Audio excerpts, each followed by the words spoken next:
दोस्तों, इस समय की डिफेंस और वर्ल्ड अफेयर से जुड़ी कुछ मेजर डेवलपमेंट के बारे में बात करेंगे, जिसमें यूनाइटेड नेशन के द्वारा हाल ही में भारत के ऊपर जो इंक्वायरी बैठाई गई थी, उसके बाद भारत ने इलीगल बांग्लादेशी लोग जो भारत में रह रहे हैं उनकी लिस्ट बांग्लादेश को सौंप दी है और सीधे कहा है कि इन्हें अपने देश में वापस ले लें। इससे पहले भारत ने 2 जहाजों में इन्हें भर के बांग्लादेश भेजा था। साथ ही बांग्लादेश और यूनाइटेड नेशन ने ये आरोप भी भारत के ऊपर लगाया है कि इन्हें जबरदस्ती जहाज में बैठाकर भारत समुद्र में छोड़ रहा है और जबरदस्ती इन्हें जेल में भी डाल रहा है। इसके अलावा भारत के द्वारा चीन और अमेरिका को ब्लॉक करने वाली एक खास तकनीक को बनाया गया, जो कि युद्ध के समय में पाकिस्तान जैसे देश को सैटेलाइट मदद मिलने से रोक सकता है और ये युद्ध के मैदान में एक गेम चेंजिंग वेपन साबित हो सकता है।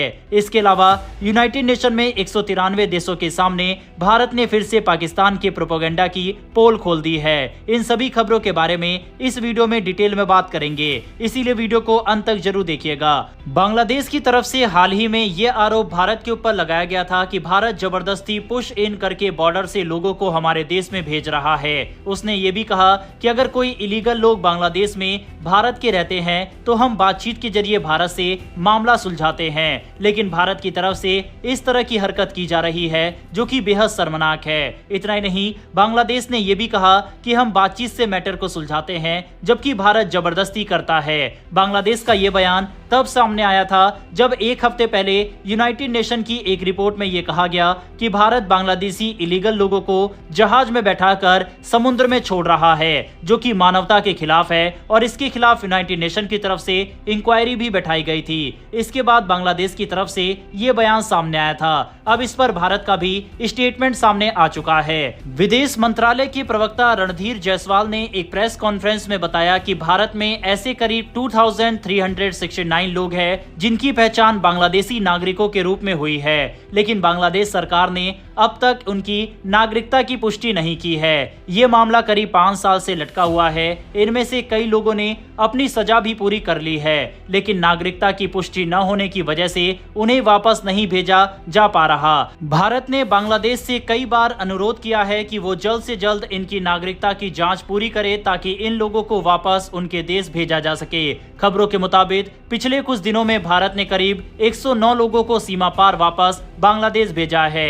ये लोग गुजरात समेत देश के अलग अलग हिस्सों में रह रहे थे और इससे पहले भी इस महीने की शुरुआत में करीब 300 लोग वापस भेजे जा चुके हैं। भारत सरकार का साफ कहना है कि जो भी विदेशी नागरिक भारत में अवैध रूप से रह रहे हैं, चाहे वो बांग्लादेशी हो या किसी और देश के, उनके साथ कानून के अनुसार कार्रवाई की जाएगी। हमारी तरफ से पहले भी ये बात कही गई है कि प्यार से ये लोग जाते हैं तो ठीक है, नहीं तो जबरदस्ती ही सही इन्हें देश से बाहर निकालना बेहद जरूरी है। चाहे यूनाइटेड नेशन कुछ कहे या वो इंक्वायरी बैठाए या कोई और देश कुछ कहे, और अगर जहाज में भरकर इन्हें वापस भी भेजा गया है तो भी इसमें कोई गलत नहीं है। बाकी कई देशों में इलीगल लोगों पर तो गोली तक मार दी जाती है। इलीगली किसी देश में घुसना कहीं से भी सही नहीं है और इस पर भारत सरकार की कार्रवाई सराहनीय है। अगर यूनाइटेड नेशन को इन लोगों की चिंता ज्यादा है तो यूनाइटेड नेशन को अपने ऑफिस में इन लोगों को रख लेना चाहिए। बहरहाल बढ़ते हमारी अगली खबर की तरफ। आजकल के आधुनिक हथियार जैसे ड्रोन, फाइटर प्लेन, मिसाइल वगैरह चलाने के लिए सैटेलाइट की मदद ली जाती है। इन सैटेलाइट से सिग्नल आता है जिससे ये हथियार सही जगह पर पहुंचते हैं। भारत ने अब एक ऐसा सिस्टम तैयार कर लिया है जो इन सिग्नलों को रोक सकता है। इसका मतलब ये हुआ कि अगर कोई देश भारत के खिलाफ अपने हथियार इस्तेमाल करना चाहे तो उनका रास्ता ही भटक सकता है। जैमर एक तरह की मशीन है जो सैटेलाइट से आने वाले सिग्नल को रोक देता है। ये रेडियो सिग्नल को परेशान करता है, जिससे दुश्मन का हथियार या प्लेन को सही दिशा नहीं मिलती। नई तकनीक में एक खास बात यह है कि ये 2 अलग अलग तरह के सिग्नल को भी रोक सकता है। अब ये केवल अमेरिका, रूस या यूरोप के सैटेलाइट सिस्टम को नहीं, बल्कि चीन के बाइडू सिस्टम को भी रोक सकता है। आप सोच रहे होंगे कि जब ये सिस्टम दूसरे सिग्नल को रोकता है तो क्या भारत के अपने सिग्नल भी रुक जाएंगे? तो इसका जवाब है नहीं। भारत का खुद का सैटेलाइट सिस्टम है नाविक। यह सिस्टम भारत और उसके आसपास के इलाकों में काम करता है। हमारे जैमर को इस तरह से बनाया गया है कि ये सिर्फ बाहर के देशों के सिग्नल को रोके, भारत के नाविक को नहीं। इससे हमारी सेना को कोई परेशानी नहीं होगी और वो आराम से काम कर सकेगी। भारत के पड़ोसी देश जैसे पाकिस्तान और चीन अब सैटेलाइट टेक्नोलॉजी का खूब इस्तेमाल कर रहे हैं। पाकिस्तान चीन के बाइडू और अमेरिका की GPS का उपयोग करता है।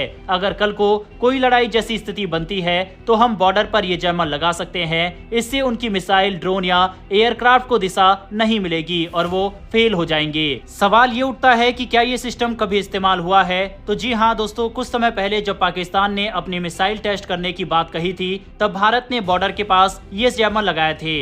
इससे पाकिस्तान को काफी परेशानी हुई और उसे अपने टेस्ट को रोकना पड़ा था। इससे ये साबित होता है कि ये सिर्फ दिखावे की चीज नहीं है बल्कि असल में काम करने वाली टेक्नोलॉजी है। भारत अब इस सिस्टम को और भी अच्छा बना रहा है। हमारी सरकार चाहती है कि हमारे नाविक सिस्टम को और देशों में भी फैलाया जाए। इससे हम पूरी तरह आत्मनिर्भर बन सकेंगे। भारत ने एक बहुत ही बड़ी कामयाबी हासिल की है। अब हम न सिर्फ अपनी रक्षा कर सकते हैं बल्कि जरूरत पड़ी तो दुश्मनों की तकनीक को भी रोक सकते हैं। यह जैमर भारत की सेना को एक मजबूत ताकत देता है। जब भी कोई खतरा होगा हम इसका इस्तेमाल करके अपनी सुरक्षा को मजबूत कर पाएंगे। इसके लिए कमेंट बॉक्स में एक जय हिंद जरूर लिखिएगा। बढ़ते हमारी अंतिम खबर की तरफ, जो कि यूनाइटेड नेशन से निकलकर सामने आ रही है। दरअसल WHO के मंच से पाकिस्तान की तरफ से झूठा प्रोपेगेंडा और झूठा प्रचार करने की कोशिश की गई थी, जिसके बाद भारत ने राइट टू रिप्लाई में पाकिस्तान को मुंहतोड़ जवाब दिया। पाकिस्तान को ये कड़ा जवाब भारत की राजनयिक अनुपमा सिंह ने दिया है। देखिए उनकी ये छोटी सी clip. India exercises its right of reply in response to Pakistan's statement in the plenary session. Let me set the record straight. On 22nd April 2025, Pakistan trained terrorists massacred 26 innocent tourists in Pahalgam, executed at point blank range, in front of their families. It was a scene of unimaginable horror, a deliberate slaughter of innocents. The UNSC rightly underscored the need to uphold perpetrators, organizers, financiers and sponsors of this reprehensible act of terrorism accountable. Let us not forget these sponsors and organizers operate from Pakistani soil. In response, India launched Operation Sindoor, precise, proportionate and focused on the infrastructure of terror inside Pakistan. We took measures to ensure that civilians were neither targeted nor harmed, rather only the Pakistan-trained terrorists and their well-known hideouts. Pakistan also continues its false narrative regarding the Indus Water Treaty, trying to obfuscate the issue, and they even do so while simultaneously sponsoring cross-border terror, flagrantly violating the very spirit of this treaty or any treaty. They cannot blithely speak of the benefits of peace while actively exporting violence.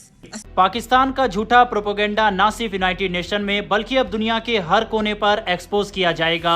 इसके लिए भारत की team इस समय निकल चुकी है, जो कि अलग अलग देश में जाकर पाकिस्तान को न सिर्फ एक्सपोज करेगी बल्कि पाकिस्तान के नैरेटिव को भी मात देगी। दोस्तों, इस तरह की खबरें चाहे डिफेंस से जुड़ी हो या फिर वर्ल्ड अफेयर से जुड़ी, आपको अक्सर मेन स्ट्रीम मीडिया में दिखाई नहीं देती। हमारे चैनल पर मेनली डिफेंस और वर्ल्ड अफेयर से जुड़ी खबरें विद फैक्ट विद रेफरेंस सरल भाषा में आप तक डेली पहुंचाई जाती है। हमारी वीडियो आप तक पहुंचती रहे, इसके लिए नीचे दिए गए सब्सक्राइब बटन को प्रेस कर बेल आइकन को दबा ले।